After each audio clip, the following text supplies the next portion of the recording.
Sante Fe shooting victim's mother just slammed Trump with humiliating insult after meeting. Yesterday, President Trump flew down to Texas ostensibly to offer his support and condolences to the families of the victims of the Sante Fe school shooting in which 10 people were killed and 13 were wounded. Trump botched the entire effort before even boarding his plane by telling journalists that the trip during which, it must be repeated, he was slated to meet with the parents of children murdered in cold blood by a man wielding the very guns that Trump refuses to take action against was going to be fun.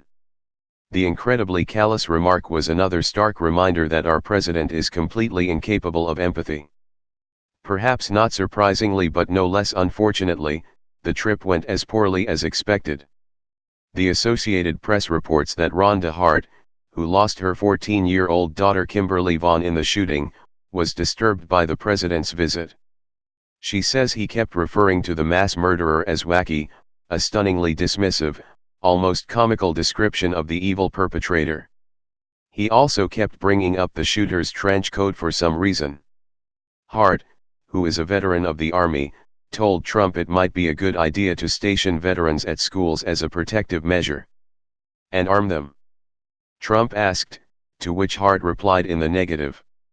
Despite her response, Trump kept bringing up his utterly inane, deeply dangerous idea of giving teachers firearms.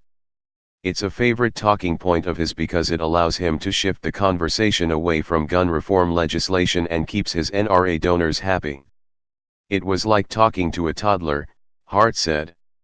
The bluntness of Hart's assessment is startling but seems in keeping with what many who have interacted with Trump have said. The man struggles to string together a coherent thought and often starts rambling without any clue as to where his thoughts will lead him. At moments like this, one can't help but miss President Obama, who would have certainly offered articulate, genuinely compassionate words to these families in need.